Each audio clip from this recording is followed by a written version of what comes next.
नमस्कार। आज हम एक बहुत ही दिलचस्प कानूनी सवाल पर बात करेंगे। जब कोई क्रिमिनल केस कोर्ट में चलता है तो असल में उसे चला कौन रहा होता है? क्या वो पीड़ित है जिसके साथ कुछ गलत हुआ, या फिर वो सरकारी वकील है जो सरकार की तरफ से केस लड़ रहा है? चलिए इसी गुत्थी को सुलझाते हैं। तो सवाल एकदम सीधा है।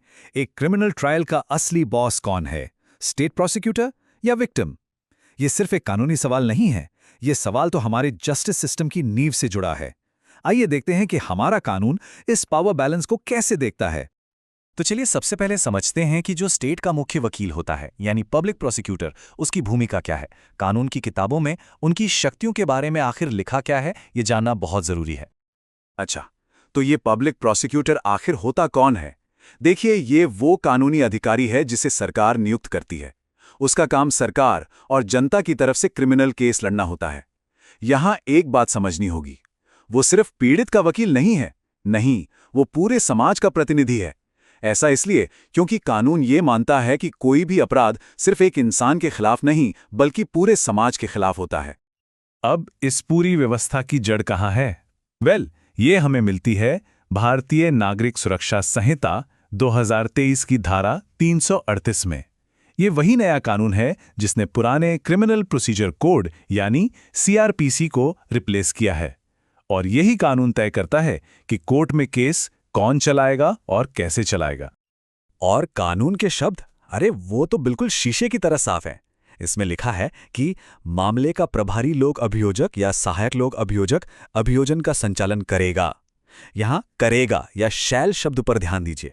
ये कोई ऑप्शन नहीं है, ये उनकी जिम्मेदारी है। मतलब सीधी सी बात है, कमांड उन्हीं के हाथ में है। लेकिन एक मिनट, क्या होगा अगर पीड़ित अपना खुद का वकील ले आए तो? कानून इस बारे में भी एकदम क्लियर है। अगर कोई प्राइवेट वकील आता भी है तो उसे पब्लिक प्रोसिक्यूटर के डायरेक्शन में ही काम करना होगा। वो सिर्फ लिखित में अपनी दलीलें दे सकता है और उसके लिए भी उसे कोर्ट से पहले परमिशन लेनी पड़ेगी। तो ये सिस्टम साफ दिखाता है कि फाइनल कंट्रोल तो सरकारी वकील का ही है। ठीक है, तो एक तरफ तो स्टेट प्रोसिक्यूटर है, पर क्या इसका मतलब ये है कि पीड़ित जिसके साथ सब कुछ हुआ वो बस चुपचाप खड़ा देखता रहेगा? जी नहीं, बिल्कुल नहीं। अब कहानी का दूसरा पहलू देखते हैं, जो है पीड़ित का सहायता करने का अधिकार। असल में हुआ ये कि समय के साथ हमारे जस्टिस सिस्टम ने भी ये महसूस किया कि भाई पीड़ित की आवाज को अनसुना नहीं किया जा सकता, और इसी सोच ने अदालतों को पीड़ित को एक ज्यादा एक्टिव रोल देने के लिए प्रेरित किया। और ये बदलाव सबसे साफ तौर पर हमें दिखा सुप्रीम कोर्ट के एक बहुत ही जरूरी केस में, आमिर हमजा शेख बनाम महाराष्ट्र राज्य। कोर्ट ने कहा कि पीड़ित को अदालत की सहायता करने का अधिकार है। ये एक बहुत बड़ा कदम था जिसने पीड़ित को सिर्फ एक गवाह से कहीं ज्यादा केस में एक एक्टिव भागीदार बना दिया। लेकिन रुकिए, ये अधिकार कोई ब्लैंक चेक नहीं है, इसकी भी कुछ शर्तें हैं। मजिस्ट्रेट हर केस में अपने आप परमिशन नहीं दे देते। उन्हें यह देखना होता है कि क्या पीड़ित सच में कोर्ट की मदद कर सकता है। कहीं केस इतना पेचीदा तो नहीं कि वो उसे संभाल ही ना पाए। तो यहां एक बैलेंस बनाने की कोशिश की गई है।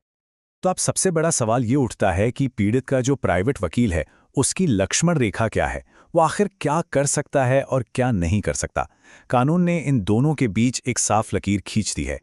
इस पहेली को सुलझाने का काम किया सुप्रीम कोर्ट ने अपने एक और लैंडमार्क फैसले में। केस का नाम था रेखा मुरारका बनाम पश्चिम बंगाल राज्य। इस फैसले ने, आप समझिए, सारी कंफ्यूजन ही खत्म कर दी और प्राइवेट वकील की भूमिका की सीमाओं को एकदम साफ कर दिया। ये टेबल देखिए, ये शक्तियों के बंटवारे को एकदम साफ कर देती है। केस कौन चलाएगा? Public prosecutor.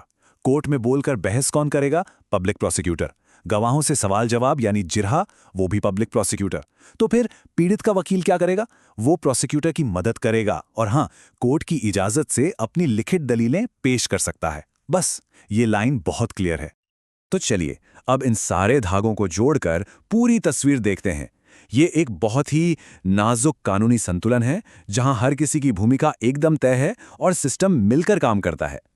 तो निचोड़ क्या निकला? इसे हमें एक 3 लेवल के स्ट्रक्चर की तरह समझ सकते हैं।